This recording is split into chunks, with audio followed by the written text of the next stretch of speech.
piece of equipment, business personal property. So computers, machinery, big furniture, maybe a big the farm equipment, anything under $80,000 was tax exempt. Now they've increased that to $2 million. So in our projections, we did capture the equipment, the business personal property tax equipment, business personal property equipment that will now be tax exempt under that $2 million. What we don't know is if businesses will get creative on this next part. So they also changed the value floor on any equipment that is purchased after January 1st of 2025 to go down and follow the depreciation cycle, but it can now go down to a value of $0.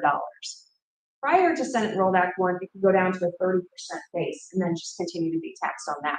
Well, now businesses could get creative, create an LLC, transfer equipment under the 2 million or anything over the 2 million, or purchase new equipment and now have a depreciation floor that goes to 0 instead of holding old equipment and have a depreciation floor of 30%. Does that make sense? So it used to bottom out at 30%. Yes, and so they would have business personal property tax at that 30%, so they'd still be taxed on that equipment.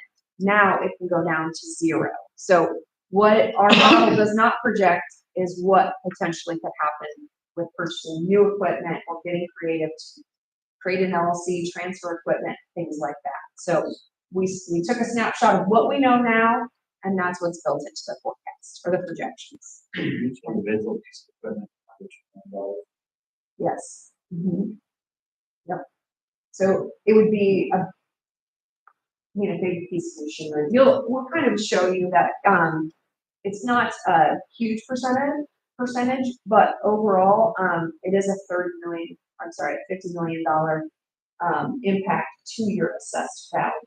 So it is overall it is a decent amount, but looking at the overall percentage, it's not as high as that number sounds. So we'll take a look at that.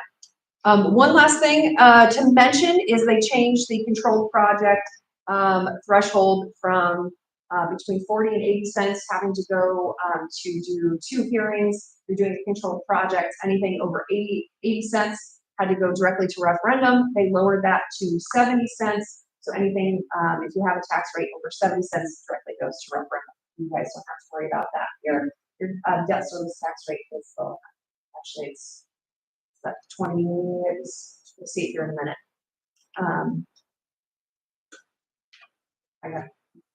We'll visit that in a second. Show you what that debt service tax rate looks like. Sorry, a lot of numbers spinning in my head. For your net assessed value composition, that's what we're going to look at right here. So in 2025 is kind of the bubble on the left, the pie on the left. What this model shows is it shows 3 exact same overall size pie. What actually is going to happen to your net assessed value, since it's driving down, it's looking at maybe a large pie, maybe a medium pie, and then a smaller pie. So just think about as the net assessed value is going down, the actual pie is shrinking. But as the pie is shrinking, so are the pieces being moved inside. So as the deductions are happening, the net assessed value composition is changing as those deductions are changing. So that's why we showed 25, and then in 26, really the only thing that happens is that homestead credit, that 10% or $300 max for the homestead. But by 2031, all of these standard deductions are in place. The business personal property tax deductions changes are in place. And so you can see what that net assessed value composition is doing. So percentage-wise, residential picks up some of the assessed value, agriculture goes down a little bit. That's due to those business personal property tax changes and the 2% changes that they did to the deductions. So net assessed value composition to tax burden shift. So what does that look like? You guys really have a decent spread for your community from personal property, residential, agriculture.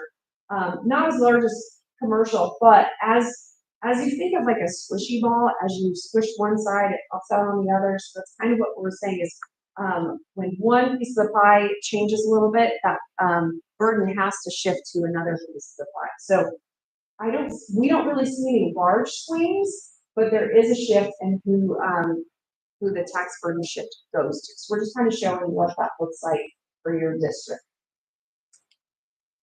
Okay, so now that we've talked about all these changes, what does it look like to your gross assessed value, your net assessed value prior to Senate Enrolled Act 1 and post Senate Enrolled Act 1? So green is your gross assessed value, the history until 2025 actual, and then the projected going 26 and on. Blue is what was projected to be prior to Senate Enrolled Act 1 in 2025 and on, and the orange is post Senate Enrolled Act 1. So if you look kind of, you see the dip in 2026, the business personal property tax, I'm sorry, on the gross assessed value, the business personal property tax, that takes effect in 27. And you'll see the dip in that gross assessed value because that is what's happening. The only thing really affecting your gross assessed value is that business personal property tax change, that major shift in 27. That net assessed value, the homestead credit, and then all of the homestead deductions, that is what is driving that orange line down. Because gross assessed value minus all of the deductions is what gives you your net assessed value. Okay? So we do have a little kind of arrow over 26 because we are hearing that the DLGF is resetting the cost tables for the commercial and industrial portions. So we may see a larger growth in our net assessed value because we have based this on conservative 2 to 4% growth because that was the whole point of, that was one of the major points of legislation was to bring down that assessed value growth spikes that we have been seeing the past few years.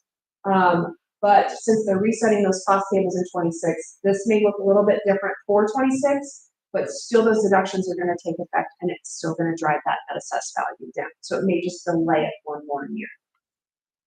And then you see in 2031, after 2031, it starts to climb back up. That's because we have a new floor of where all of these deductions are in place in 2031. And then the net assessed value will be projected to go back up. And the reason that the gross assessed value continues to climb is because it's based on a market-based system. And as we all know, our home values go up every single year, is assessed every year, and it does continue to climb. The only thing we would see that we can't predict is if the housing market will have a crash for some odd reason. That's when you would see that green line dip down, but then that would affect that orange line as well. But obviously that's not in our projections because you don't see it. Can't really tell when there's going to be a market crash. You can just project what it has been historically and go forward. So that's kind of a snapshot of the assessed value. So like we said, as deductions drive down net assessed value, what does that do to your rate and your levy? So we have put together two different scenarios, and they are just a scenario. It's not looking at debt capacity or issuances or anything like that. It just says if your levy from 2025, let me take a look at it here.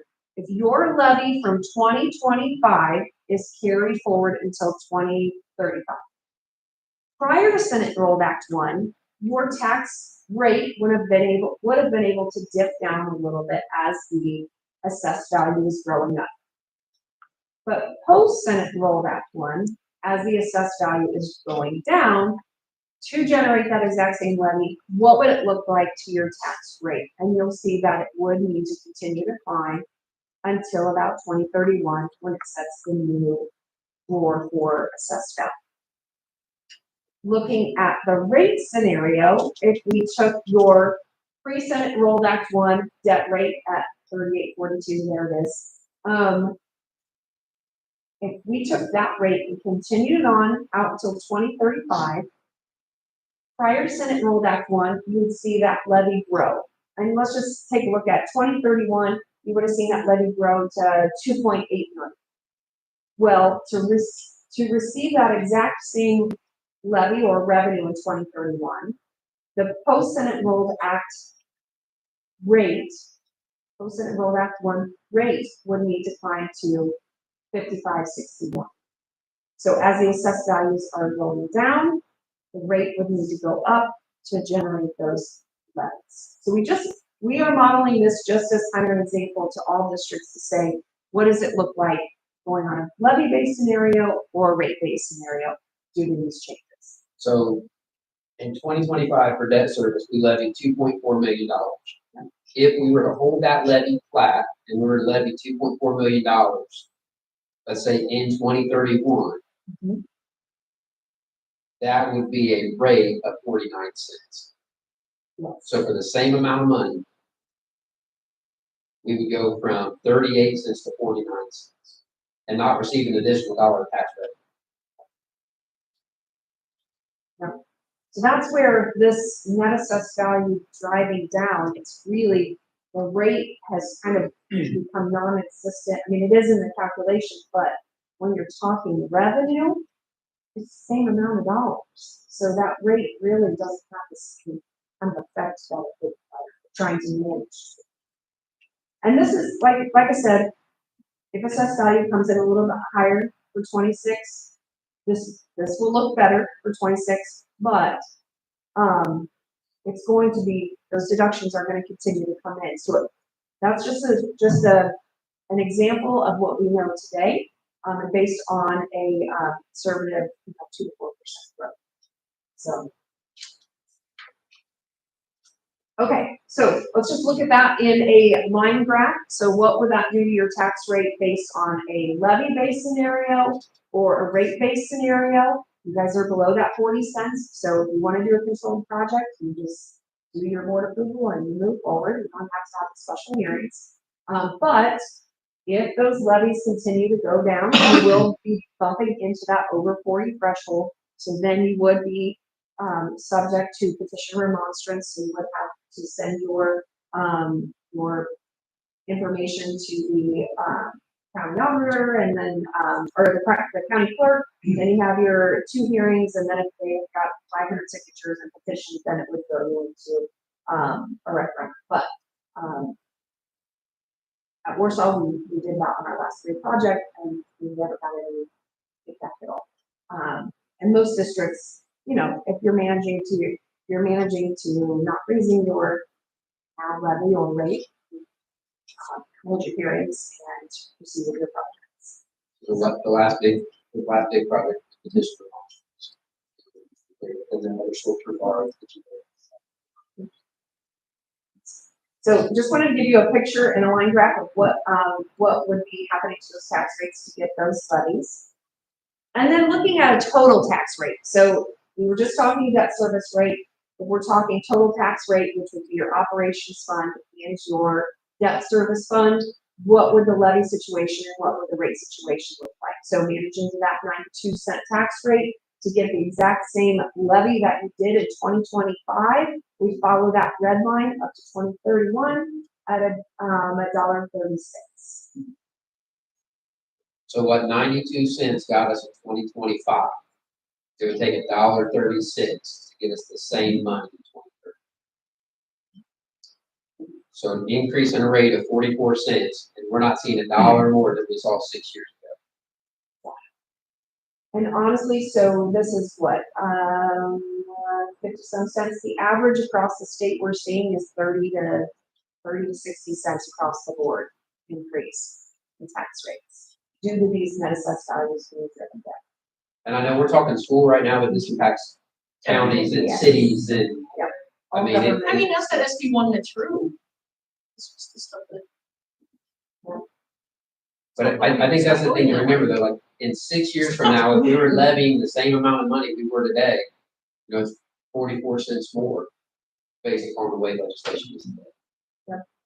And I think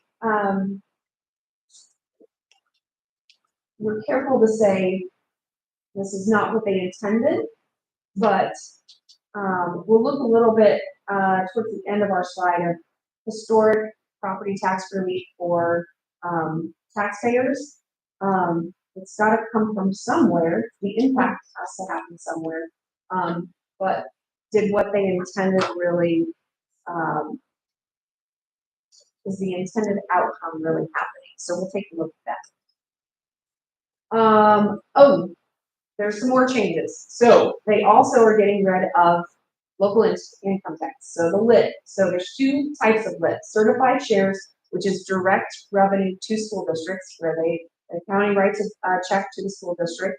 Then there's property tax replacement credit, which is what the county applies to homeowners, property tax bills before they even pay their liability. So for your county, well, you're lucky in one way. You're not getting certified shares taken away because you never receive them. Right. Never have. But there is over 14 million in property tax replacement credits for your homeowners. So what does that mean? It means their tax liability is going to go up and that is taken away. What that means for the district is if they're at their tax caps already, additional circuit breaker is created for the district. So take a look at that. So operations net levy. So operations fund generated off of property tax dollars. You'll see the dotted line is pre-Senate Rolled Act 1. What would have followed the MLGQ, the maximum levy growth quotient, growing at about 4%.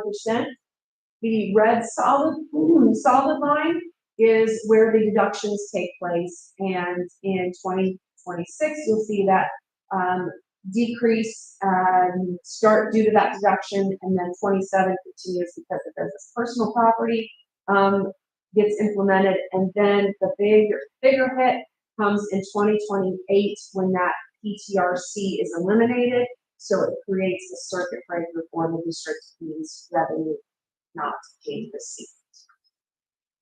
But then you'll see the line trend up because then all the deductions are in place that are hitting the actual levy. But you will see what is that $400,000 impact to that net operations levy. So that's where I was going, April. So, the max levy growth quotient 4%. So I levied 3.4 million last year for ops. So I can increase that by 4% this year. And so that dotted line is if we're to increase 4% each year, right? Exactly. So all of a sudden, my loss then in 2028, even if I levy 3.8 because I'm allowed to because of the growth quotient, I'm going to levy 3.8, but I'm only going to collect 3.4. Correct. So I'm going to lose $400,000 in my operations fund in 2028. Yep. Correct. That circuit breaker, that newly created circuit breaker, will come into that impact. So looking at that, yeah, this didn't translate very well. It's better on the PDF. Yes, definitely. So for 2026, so just to give you some context, because we got cut off here, the blue portion of this is the circuit breaker that will hit the operations fund. The orange is what will hit the debt fund. So a little bit of backstory. Right now, the debt fund is protected from the traditional circuit breaker. Somebody forgot to put that into legislation when they signed Senate Rolled Act 1. So as we know now, it's going to hit the debt service fund in 2026. So where does that money come? Cash balance. So if you don't levy enough, receive enough revenue into your debt service fund in 2026, you will have to use cash balance to pay your debt. You got to remember, we build up to max fund balance because depending on when we borrow that money, there's certain amounts that we can have in reserve. Okay, but here's the problem with that. If we didn't have reserves right now, if we didn't have max fund balance, and circuit breaker hit our debt service fund, and I got $2.4 million in payments, but I'm only going to collect $2.1 billion in tax revenue, I've got to come up with $300,000. Whether we pull that out of rainy day, whether we transfer that from ops to debt service or whatever it is, we've always been protected. If I had 2.4 million in payments, I was going to get 2.4 million in tax revenue.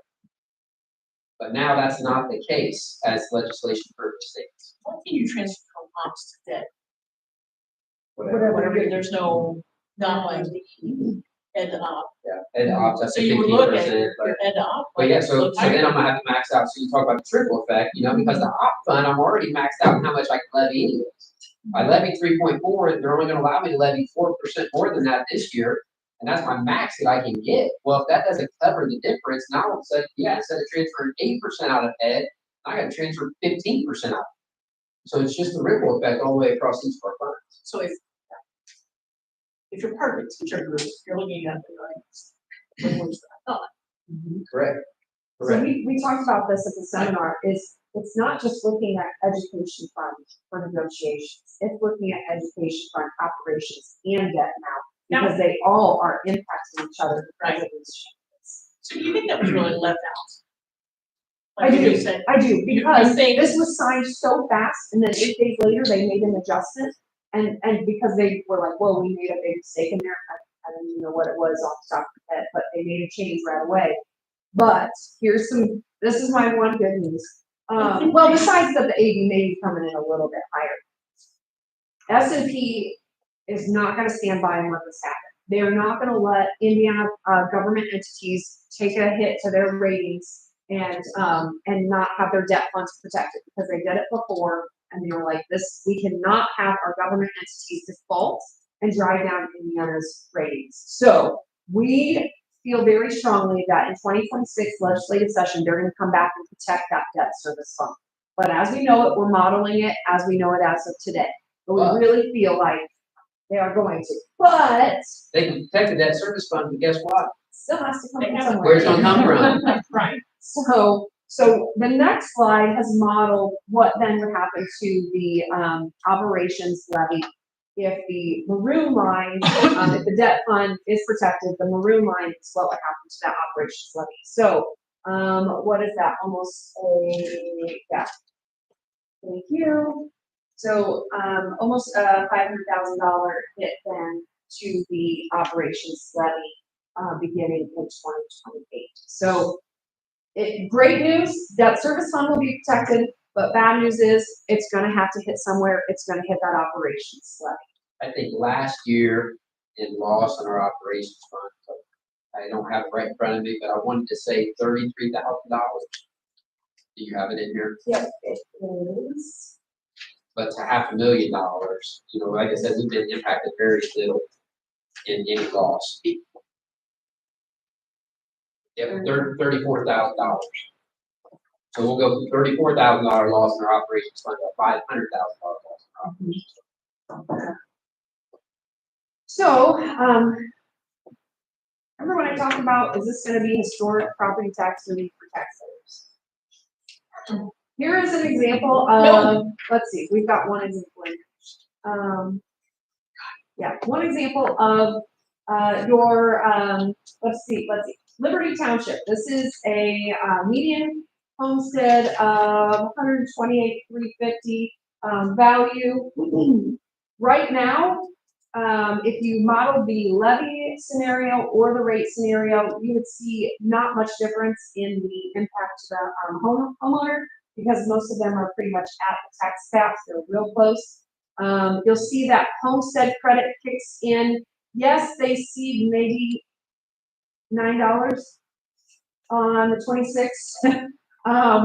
Adjustment $9, but then you'll see in 2027, because home values continue to climb, their assessed values are going to continue to climb, so their liabilities are going to continue to climb, to incline.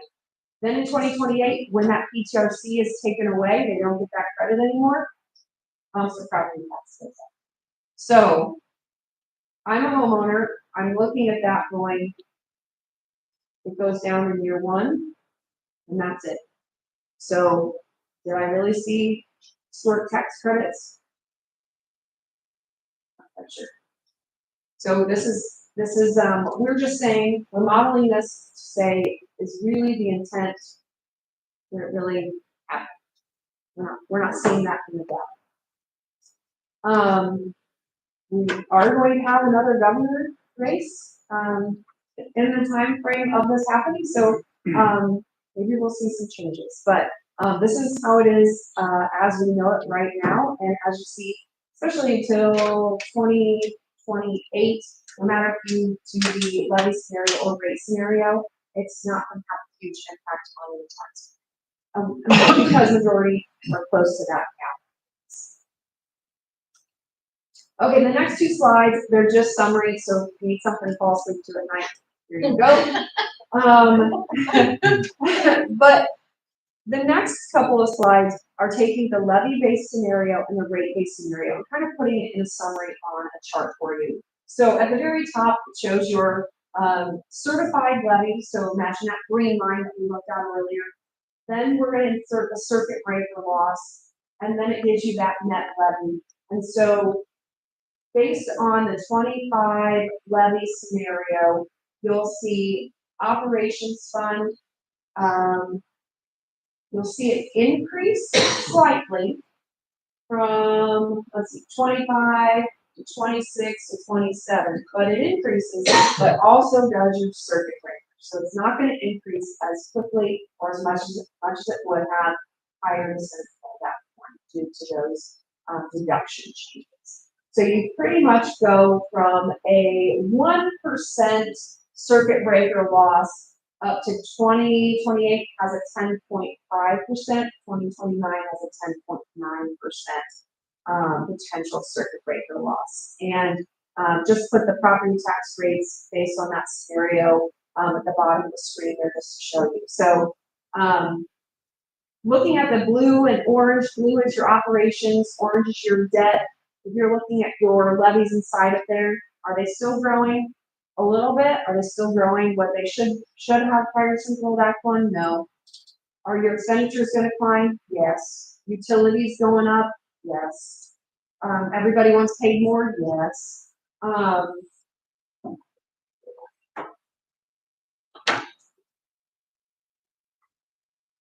It's not the worst I've seen, that too.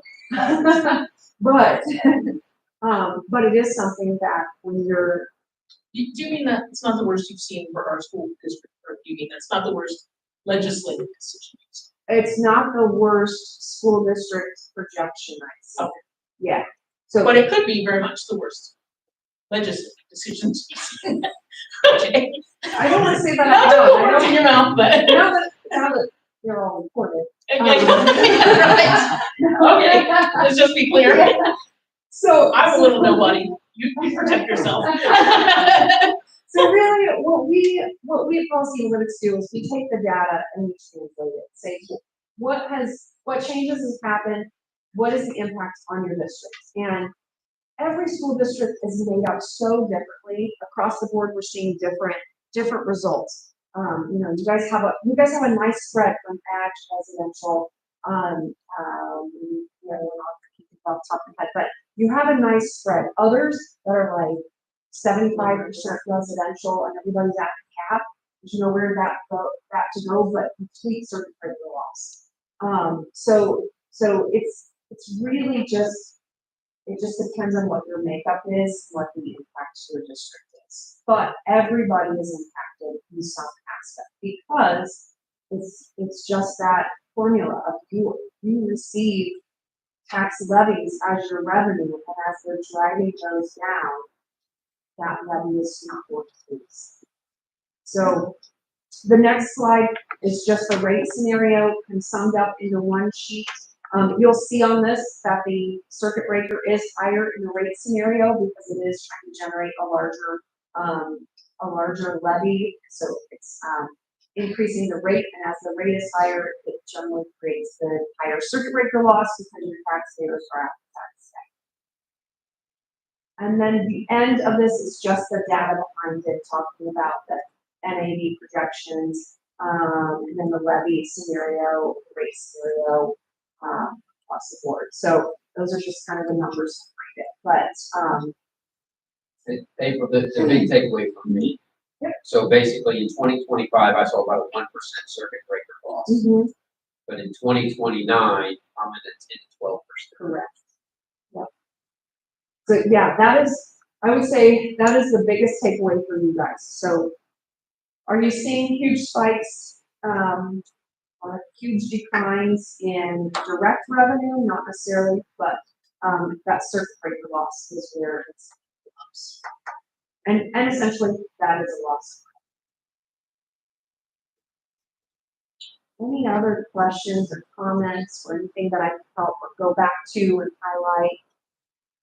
The school is over 70 cents already. That's it. Mm-hmm. Do they need a referendum for this house at all? Anytime they would want to issue any debt, yes, they would have to go to referendum. but I think you can only technically have 2 referendums running at one time. It has to be strategically, planned. It's But not taking on any more debt, it's just raising the rate. That's what it's rate, not taking on additional debt.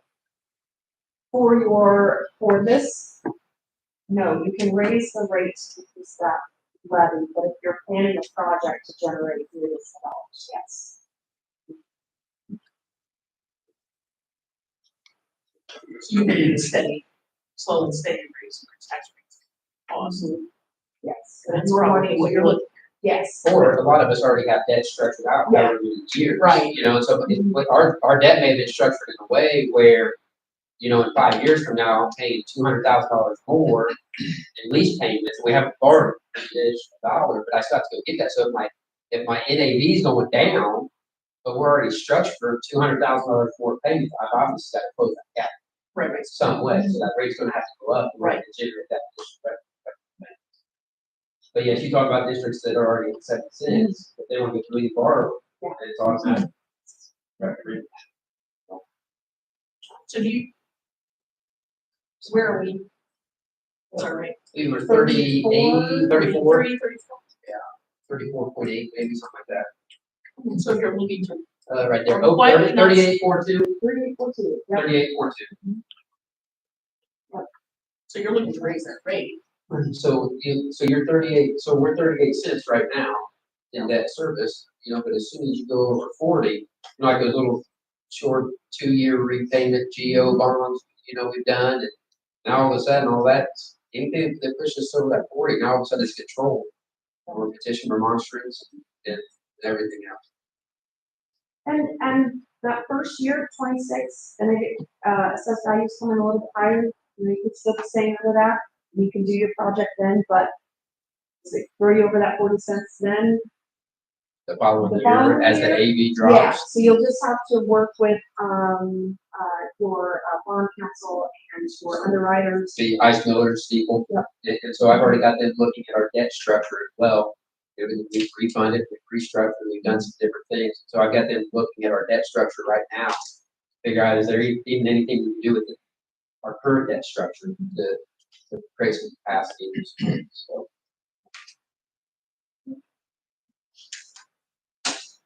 I told you really weedy. But I think, you know, and I think these are the conversations that, you know, we have, as I was at the seminar and other places. Like, this is the first set of legislation that really impacts all of us. There's years that operations was high on the hay, you know, because NAV or net assessed value payment high, so we could, you know, we could get our max and we could do all that, but then we were taking a hit in state tuition support or vice versa or whatever. But this is, the fact that debt service fund, thank God we've got max fund balance in our debt service fund today.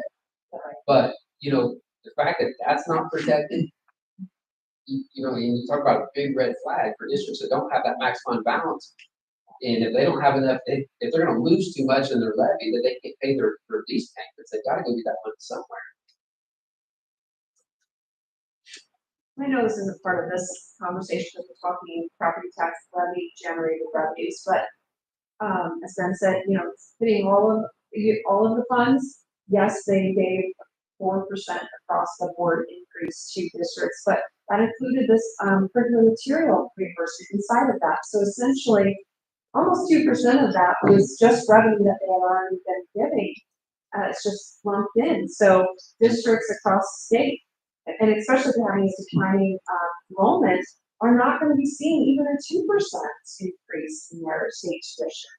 So when we get into budget, what you guys will see is from the 23-24 school year to the 25-26 school year, including the curriculum material and declining AEM, our ed fund revenue is going to be down almost $1 million in 2 school years. So not only are we looking at $500,000 in operations, but then we're losing an additional $1 million in ed fund. So it's multifaceted right now, which is one of the reasons we worked hard this summer and this spring to absorb through nutrition across the board in both ed and op. And we'll continue to navigate. But it's also a reason that we built up fund balance the previous 2 years, knowing we were heading into a legislative session, we didn't know what we were going to face. So it may be a situation where the last 2 years we build up fund balance, and the next 2 we're gonna spend it down a little bit. But thankfully we have. I kind of followed that same thing before, so I was be prepared, because you didn't know what was coming. You heard the crazy or the ideas, I shouldn't say crazy, you heard the ideas. And it's just common sense, if your revenue is based on property tax dollars and you're cutting them, giving deductions, there's going to be impact somewhere. Any other questions for April before we let her get out of What do you think of anything? You know, I'm just a call away or email away, and we'll work with Ben and the cash flow projections and these reports, and we'll update it when the assessed value comes back in and get actuals, and we'll just have that for you. So.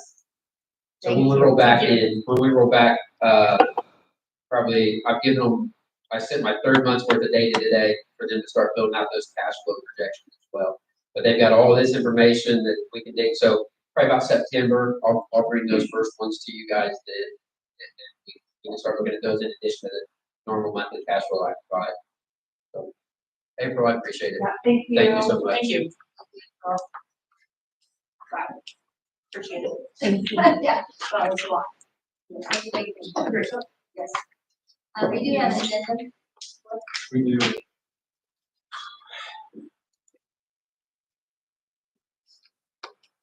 So that's all. We have like this, right? The difference for facility uses, we're requesting to add to the official Yeah. board meeting tonight. As for the facility uses, following one. As for the project. Motion for the first by Mr. Stanley, second by Ms. All in favor. Motion passes. On to consent items. Yep, we have an approval for the minutes. Minutes of school board meeting, executive session held on July 22nd, 2025. As for approval of the time. Have a motion to approve minutes, please. First by Mr. Stanley, second by Mr. Davis, all those in favor. Motion passes. Next, we have approval of vouchers, accounts payable checks 36350 to 36359. Vouchers 50265 to 50274. Payroll is on August 25th, July 25th, wrong.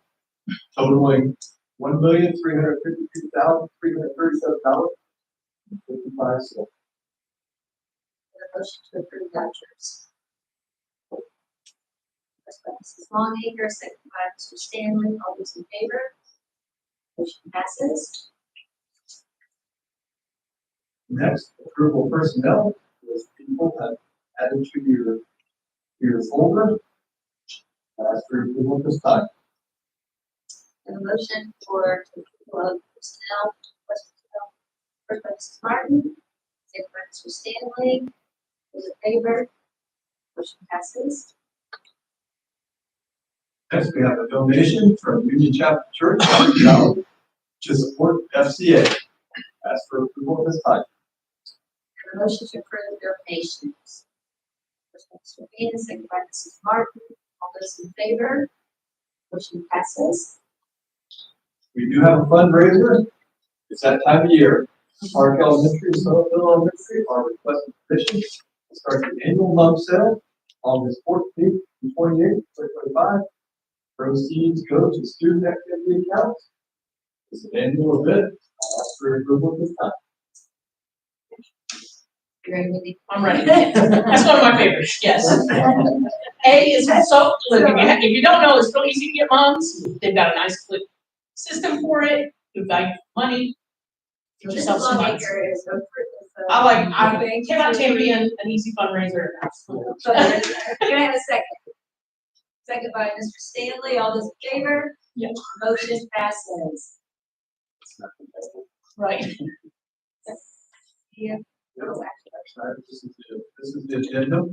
The Attorney Act, Athletic Director, including Tom Holloway, are requesting permission to host Madison-Grant Youth Volleyball League. They will begin the first week of September, running through early October. Matches and practices will be held in either the junior high gym or the high school gym. Cost is $40 per player. Funds will be given to the Madison-Grant Volleyball. have a board meeting. So, Mr. Stans and Mr. Davis, all those in favor? Motion passes. I did not get my items cleared off. My apologies. I was in head first in the budget today, but I have no updates. I'll present cash flow at our next meeting, and seek permission to advertise our budget, additional appropriation. I'll have all kinds of stuff for you here at the second meeting in August, but I have that. Yes. So my items, first teacher day, on the 4th. I think it went very well. We had a lot of discussions, a lot of meetings, and sometimes I think the teachers would really like to just buzz right through those and get day number one. I think that's important. So that's what happened. Back to school night, August 4th. I was in every building, and every building had a lot of people. So that happened. First student day, tomorrow. So hope all of our students are well rested, or but they'll be stay awake tomorrow. So summer projects, annual maintenance, parking lot has moved along pretty quickly now. Our goal and our hope is that it will be finished by the first scrimmage, football scrimmage. May not be lined at that particular time, but we're moving along pretty quickly now. So that's our hope that it's finished by then. We did get pipe laid over to the storm drain, creek drain, and so those are all big. We'll start laying gravel, start laying the asphalt real soon. Pardon? First scrimmage is 15, first home game's at 29. 29 is a big night. That's when we'll do ribbon cutting. That's when we'll do family fun night and all that. Scrimmage will be pretty low traffic. But hope to have new asphalt, probably not strike line on the 15th, but should by the 29th. the old policies are on the way. Ed and I spent last Friday about 3.5 hours with our new Joel rep. It was an enjoyable experience, and we learned all about the new changes coming out with the laws. But those are all things that we need to do in updating our policy. So as we go into the next few weeks, you'll be getting some first readings and some policy changes. So I'll read them for you. The ISBA, IADSS fall conference agenda 5060. We're arriving on Sunday evening. Myself, Mr. Redford, and Ms. Hodson will be presenting at 3:30 on Monday afternoon, talking about our project-based learning, and Mr. Redford is here. He's excited to present that day to the school boards. You want to talk about that? I mean, just honestly, it's just sharing the great news that we're doing here. You know, I mean, the last couple of years of senior class data, number of kids getting dual credits, number of kids getting associate's degrees, and number of kids getting certifications. I mean, like, we just feel like we have a pretty good thing going, and particularly in a small school that can't possibly offer everything, and it seems like we offer it, you know? So that's what we'll be presenting about. That's all I have for you this evening. Public is always invited to speak before the board. Please stand and recognized by the president. State your first last name. Comments should be addressed to the board and be limited to the corporation issue only. No complaints or accusations regarding personnel will be allowed during the public discussion time. A time limit of 3 minutes will be given. If more than one person is represented for a group, only one spokesperson will be heard. Does anyone want to share? My name is Jerry Mason. I got one kid in kindergarten this year, got a kid coming in preschool, and it sounds like you guys got some problems with preschool. My kid did the pre-enrollment. We have the letter, acceptance letter. We show up last night to pick his school supplies in, and he's not enrolled now. And I believe there's more than just Mike. So I don't know who dropped the ball or what's going on, But we need some answers of why our kids are not getting accepted in the preschool. Thank you, Mr. Reese, for coming. First of all, we always like in public comments to express their instincts for attention. I think maybe there we need to look into more, and we'll definitely look into that. We don't have no, I mean, school starts tomorrow and I've done some calling and Yeah, we started working on this last night. I talked to principal this morning, and so we're working on that really hard. We were supposed to be reaching out to you. We didn't have a definitive answer today that I had for you, so we will have that in real near future. are we hopefully planning on able to get our kids in, or do I have to look for somewhere else to go? That's our goal. That's our goal. We hope to have that answer before you for a couple days, but we're working hard at it. All right, Thank you for coming, by the way. appreciate it. Anyone else from the public? Pretty much we're just like, make sure, as well, my name's Marissa Garrier. I kind of have the same problem with certain bases in the past. I think where our situation differed just a little bit is, so it seemed kind of where the miscommunication past year was, we were already enrolled last year. So this will be my 6th year with Seminole Preschool at Small Choice. We've done a 3 years class and a 4 years class every year. So whereas they filled out the registration, in the spring, they had to schedule their evaluation. My son was already in school. We just had to sign a form or fill a form out that said that we were going to return the following year. We said it's his evaluation for the 4 years. We did all this.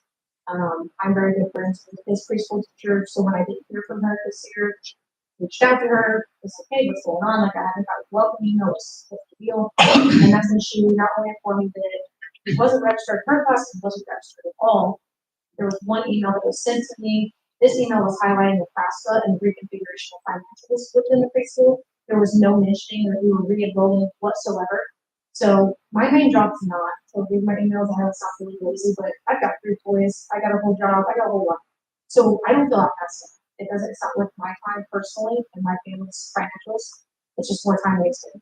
So when I read through this and read that here's the new FAFSA application where we configure your financials, there was no mention of we've had a change in grants, we've had a change in, you know, it was my understanding that whoever runs the preschool program and left happens. We got black choice today, but there was nothing mentioned there of that. It was made to look like financial positions here, and that's not the case at all. So it was never brought to. There's no phone call.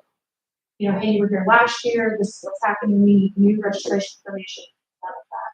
So I'm really even more frustrated with the fact that there was just no communication, zero, especially for already existing students.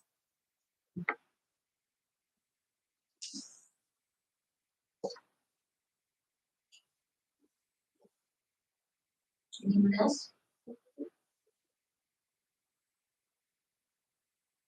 School boards? I'm one of the ones who's been one. All graduated your house. I'd be the only one to brag. Oh, yeah, this is your first year. Oh, okay. Oh, well. We did come last night to the announcement. It's great, lovely event. The teachers all looked great. Everybody here. At least I was in this building. I didn't make it to the other buildings, but that sort of transmits everywhere. I just want to say thank you to everyone who's part of that. Janitors down to the top, or up to the top. It's really nice event there. Really ready to push it. Else? Saturday, first day tomorrow. It's not. Today. One meeting, August 19th, 2025, right here. And then September 9th, we're in September. This weird, going by.